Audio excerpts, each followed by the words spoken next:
Welcome, and thank you for tuning in to ACTV. I am Jenny Davidson, your host today. I am the Executive Director and CEO at StandUpPlacer. StandUpPlacer is an agency in Placer County serving survivors of domestic violence, sexual assault, and human trafficking.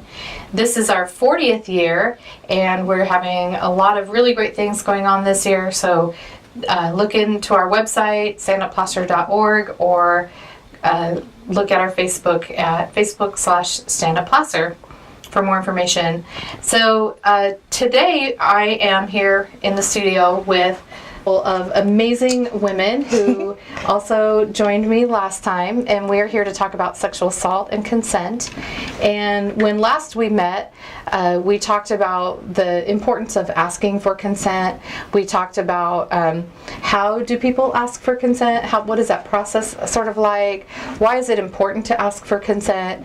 And what do we see in sexual assault in our community? And what we see, the reason this is such an important topic, is that we are seeing a lot of things come down to whether or not consent was either expressed verbally or in any way, or was it is there such a thing as stranger danger in our community? We know that it's possible for people to be assaulted by a stranger, but what we generally almost always see is sexual assault happens from someone who the survivor knows. And so today we're here to continue that conversation, and I would like to introduce again for you our fantastic guests in the studio. We have EC. Can you tell us a little bit about what you do for StandUpPlacer? Well, hi everyone, my name is EC, and I'm one of the sexual assault outreach and services specialists. So I work primarily with sexual assault survivors. And I'm Adrienne, and I'm the Sexual Assault Outreach and Services Coordinator, and I also work with sexual assault survivors. Awesome. And so as we're talking today, I know that sometimes people at home may hear some things that are personally triggering, or they can really relate and they know that something similar to this has happened to them. If that happens to you and you're listening, please don't hesitate to call us. You can call our crisis line at 1-800-575-5352 and find out about what are some of the things that we are able to offer you as a service. And tune in at the end of this broadcast. There will be in the credits our addresses and phone numbers, how to get a hold of us for all of the help that you may need. So today I would like to begin our conversation with we're going to be talking about some pretty sensitive issues. And how do we have these kinds of conversations without fear of alienating all of our listeners and our community? I think having these conversations, I sometimes have a fear of alienating people, especially because I think that a lot of folks view sexual assault and rape as an individual issue or like a family issue that should stay within the family dynamic. However, I would urge folks to think of it as a community issue, as a public health issue, because that's what it is. I mean, everyone either know someone who's been sexually assaulted or maybe themselves have been sexually assaulted. So then understanding that and bringing it more in the community environment and having a conversation about it as a community, we can all talk about bringing about awareness and also talk about like what we all can do, our part in eradicating sexual abuse and violence in our society.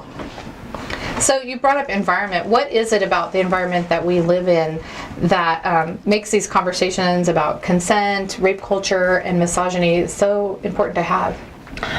Well, I think that, you both already mentioned that, our viewers, you at home, that our personal friends, the people that we work with, people that we've had interactions with, the majority of our friends have been sexually assaulted or have been sexually harassed in some way, shape, or form or another. So it's absolutely a huge, undeniable part of our environment, of our society, that men and women are being sexually assaulted all the time. And the environment of misogyny and rape culture are really two factors that allow this kind of attitude to be, such a part of our culture. Yeah, and I definitely agree. I feel like with misogyny and rape culture, it really allows these ideas of it really allows these negative things like sexual assault and sexual abuse to propagate and to fester in our community. And, just be on the same page. When we talk about misogyny, or here when we're talking about misogyny, it's the hatred of or prejudice against women. And when we're talking about rape culture, we're talking about a society or an environment whose prevailing social attitudes have the effect of normalizing or trivializing sexual assault and abuse. So oftentimes, people on the crisis line or people that come into our office, they have had an experience where they went to a school counselor, they went to their therapist, they went to a friend and expressed that they had been sexually assaulted, and the reaction that they got was, well, that's kind of like a boys will be boys kind of a thing, or I think you're overreacting, or it's not really that big of a deal that, you were at a bar and some strange man like pinched your butt, right? And we want to say, actually, that is a big deal. Yeah. Everybody, men and women, should have complete autonomy over their body and choose who touches them, how they're touched, who is speaking to them, and in what way. And this kind of environment of just constantly brushing aside sexual assault and minimizing it is really unacceptable. I have a close friend who has a daughter in middle school right here in Placer County, and said that her friend had what you're talking about, what boys will be boys, kind of pinching or grabbing at her. And they actually went to the school administrators, who said, oh, that just happens. There's nothing we can do about it. We can't tell you even if that person's a student here. And no action, to anybody's knowledge, ever took place. And so is that something that we're seeing in other areas as well? Like, what kinds of areas are we seeing sort of rape culture happening? Well, definitely in schools, and I think we're going to touch on that a little bit later, more in depth as well, is, I'm thinking of a young high school student that I was working with recently who was assaulted and changed high schools so that she'd be away from the perpetrator. And in her PE class, she's constantly triggered because the other boys in the PE class will make sexual assault jokes or just inappropriate sexual jokes, and or physically touch her inappropriately, and they see it as a gag, where she, who is someone who has been sexually assaulted, it's very deeply affecting her and her ability to be in school when she constantly is, in fear of being sexually attacked again by another schoolmate. There's a fantastic documentary available on Netflix called The Hunting Ground, and we had talked a little bit about some of the fraternities there and sexual assault or rape culture going on there. Can you address that? Yeah, I think, in the hunting grounds, and actually just in colleges in general, there was a few fraternities who would put up signs that says no means yes and yes means anal, or they would say they'd have like messages to the parents like, drop your girls off here, things like that. Mm-hmm. So then when these girls are going to college, like, that's literally one of the first things that they see. And it sends the message of, you're going to an institution to learn, but it's an unsafe environment, which is not the message that we should be sending to young girls. And in the example with your friend with the middle school child, it's really unfortunate that as soon as, girls like hit puberty and start developing, it's like one of the first messages they get is, oh, well, because of those body parts that you can't control, you're going to be touched in ways that you don't want to be touched. Your body is not your own. Like, it sends the message that, consent in that case is not important because people are going to do what they want, which is a message that we should be sending to young girls, and that travels up into colleges where we see fraternities posting messages like that. And, to my knowledge, I don't know if those fraternities had any disciplinary action then either. And I think of the other example of the school in Utah, where, the idea is that you're teaching girls to just acquiesce to whatever a young boy wants, and it's just like, if they want to dance with you at a dance, you shouldn't say no, because that is somehow impolite, and that is unacceptable. Girls and boys should be able to say no to whoever they want. This also comes up often with child abuse. Oftentimes in the past, it was like, okay, give your uncle a hug and a kiss, or give the neighbor a hug, be like a good little boy or girl. And now that idea is shifting to be more like, actually, let's empower young children to have the autonomy over their body and choose who they want to touch and kiss. And if they don't want to give a hug to the neighbor, that's their choice, and that should be okay and encouraged, and not something that's like, oh no, it's rude for you not to do that, and as a parent, I'm so embarrassed that my child isn't giving you a hug like how they should be. Right, and it's such a fantastic time for parents to even teach children that they are allowed to tell people, no, I don't want to be touched right now. Or maybe come up with something else like, how about a fist bump, or let's touch elbows, or something like that. Or, whatever, let's wave. Whatever that child might be comfortable with, and helping them learn ways to say no to physical touch that they don't want in a very safe environment, even with very safe people, right? That doesn't mean that there's anything wrong with that neighbor. It's just that child is learning for the first time how to say no to physical touch. So that's really fantastic. Another area that we talked about is slut shaming, and what people might wear and how people take it differently of how people are dressed for one occasion or another. Can you tell me a little bit about that? When it comes to slut shaming, I feel like that directly feeds into rape culture, because it's basically, and slut shaming can look like things like, oh, well, that girl's skirt is a little bit too short, so that must mean that she's asking for it, or, oh, that girl may have had like several different sexual partners, so she must want sex all the time, and then shaming mostly women for that kind of thing. And that directly feeds into rape culture, because it's basically saying like, well, any woman who expresses any kind of agency over their body and their sexuality, well, they're a slut, which therefore means that if they are sexually assaulted, then they deserved it. And it starts from a really young age. I mean, it starts from middle school. I've heard elementary school, I've heard like kids say things like, oh, well, when it comes to being a slut or a prude, those are both bad things, but I'd rather be a prude than a slut. And it's like, well, why are, young kids saying things like that? Mm-hmm. And also, we can see that again in school with the regulation of girls' dress codes, which is, usually much more regulated by school teachers and administrators than what boys wear.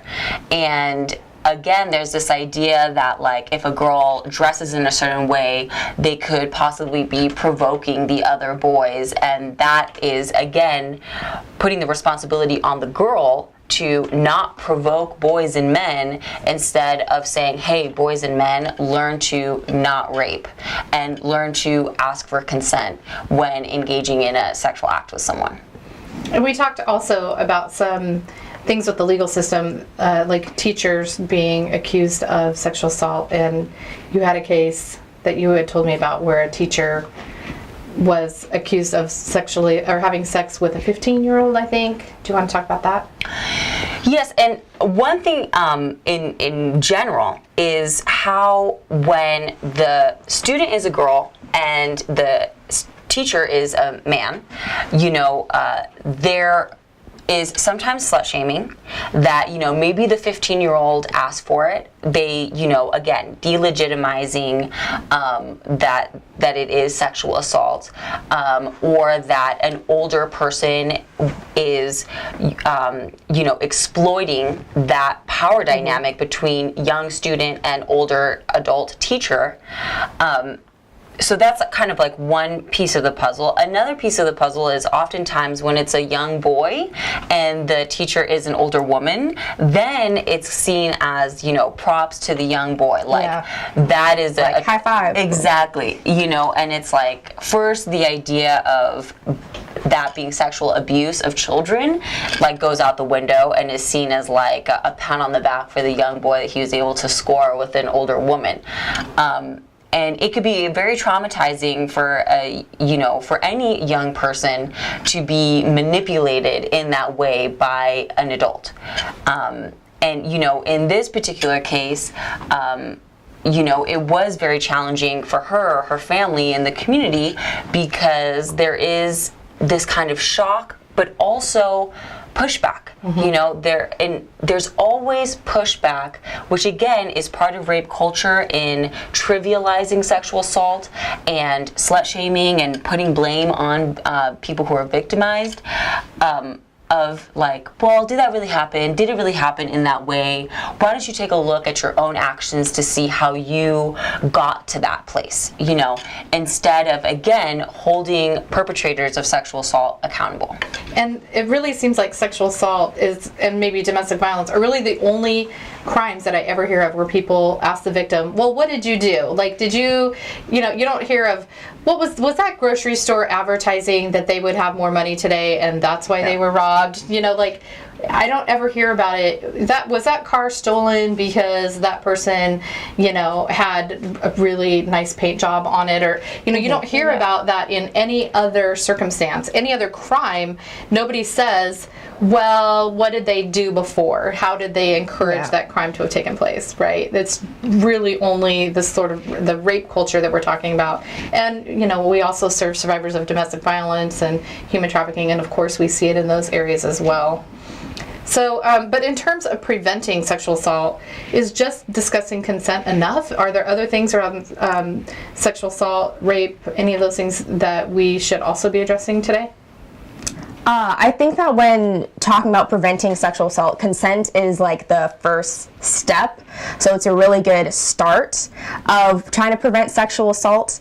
And I mean, I feel like I'm glad that we're talking more about consent as a society as a whole, but I feel like now it's like consent is like the gold standard when it comes to healthy sex, and it's like consent, now sex is all healthy and it's amazing, it's great, but it's more like the foundation of what a healthy sexual relationship should look like. So then when it comes to healthy sexual relationships, I think learning how to negotiate sexual pleasure, learning how to negotiate sexual actions are also really important when it comes to talking about sexual assault. You know, people feeling empowered enough to say, actually, no, I don't want to do that, but here's something that I do want to do, and actually being able to talk it out and have those conversations. You know, whether it's like a one-night stand or you've been in a relationship for 20 years, I mean, it's still important to have those kind of conversations about like, okay, what feels good to me and what feels good to you, and what do you want to do, what do you not want to do.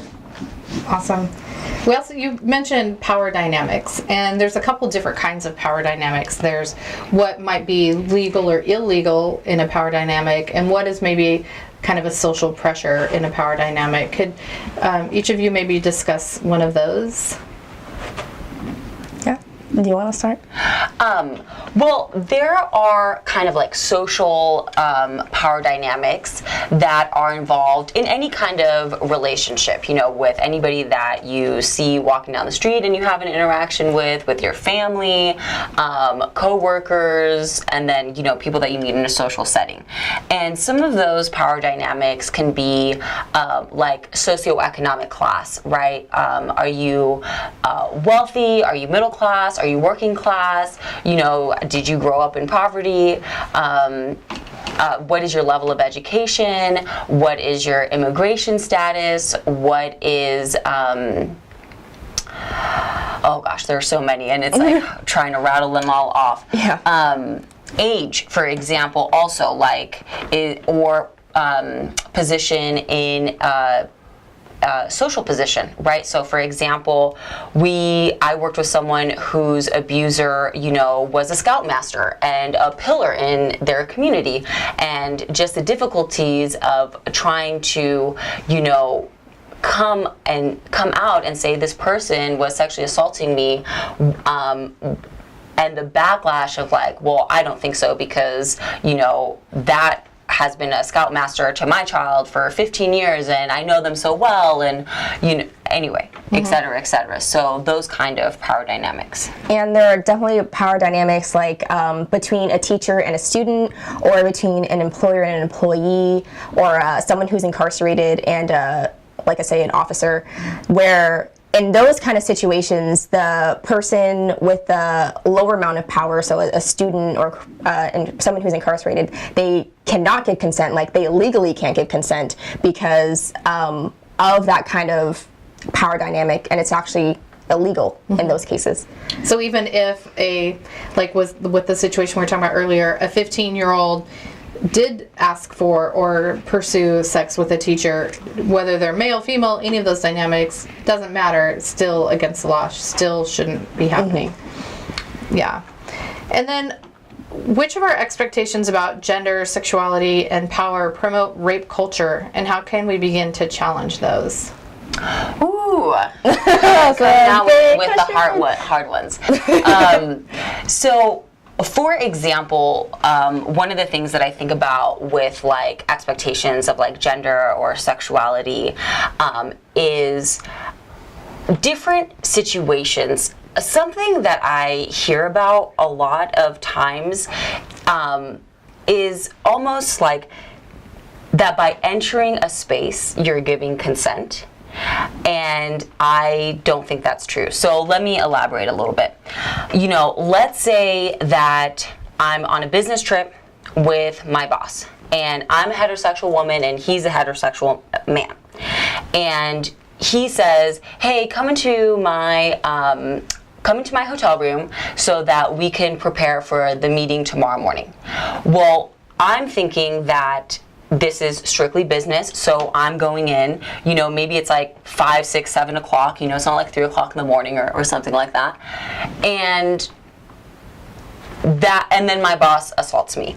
Some people may say, well, what were you expecting going into his hotel room? Well, I don't think that just by entering that space, I am consenting to having sex. Like, I still need to give a verbal consent in doing so, you know, and I think that, you know, if they were both heterosexual men, that, you know, it would be, not discussed in the same way of like, well, you were in their hotel room, so what did you expect?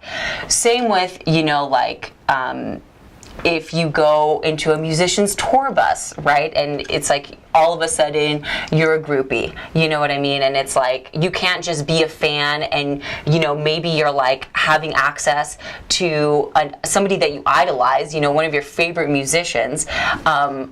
It's like, oh no, like, what did you expect by, you know, being in that space with that person? Like, obviously it was sex, so obviously you were asking for it when you stepped in. Right. Or same as like, if I were to go to a singles bar and yeah, you know, maybe I am going on a speed dating round, and I am there because I want to meet somebody, maybe hook up with someone, or, you know, develop a sexual relationship with someone.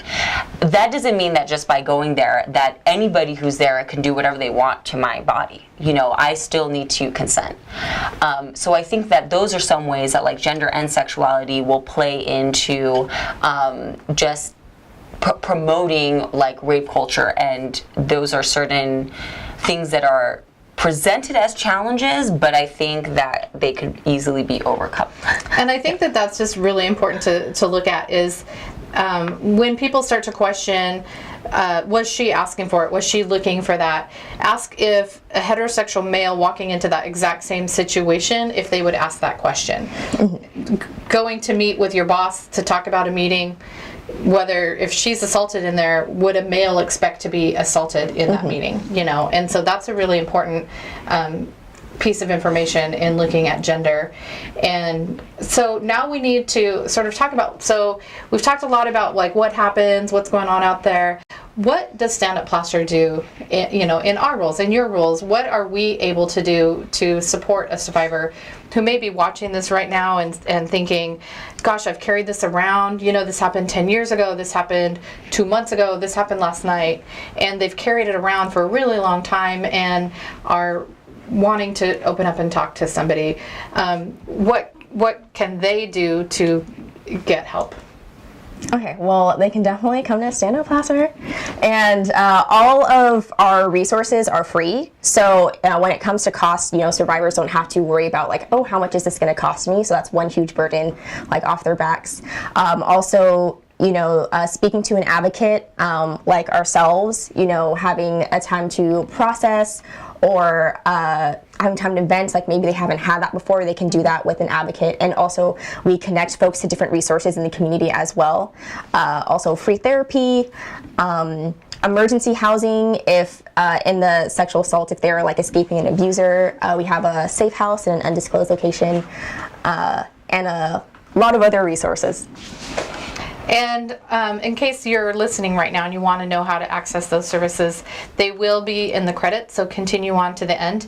But also our crisis line is 1-800-575-5352. Our website is StandUpPlacer.org. And if somebody is just there, someone comes to them instead of coming to us and says, hey, this happened to me, what is the first step? If there's one thing that you can make sure people take from this, what is the first step that you can do if your sister, your friend, your brother, your uncle, somebody comes and tells you they've been assaulted? I mean, the first thing you should do is definitely believe them, believe what they're saying, because it's unfortunate, but there's a lot of folks, when they meet with us, they're like, you're the first person who believed me. So just, if you're the first person they disclose to, just saying, hey, I believe you, and this was wrong, you're already making a huge difference. Right, exactly. And just giving the power back to them, right? Giving Absolutely. them, letting them make choices. Don't say, that's it, we're going right now, we're headed to the police station, you're going to talk about this situation. And they might be terrified. Like, that is not the first step that they're ready for immediately after telling someone. And so maybe just listening to them and let them tell you their story, and let them come up with, what would they like to do. Give them some options. Maybe we could call the crisis line. We could go, there's a service office in Auburn. There's a service office in Roseville where they can go and talk to someone. There are support groups, and there are a lot of different ways for them to access the help in the way that they personally feel like they're ready. And we found that a lot of times when people come to us, we're able to talk to them, and then they will want to report, but reporting may not be the very first phone call that they're ready to make.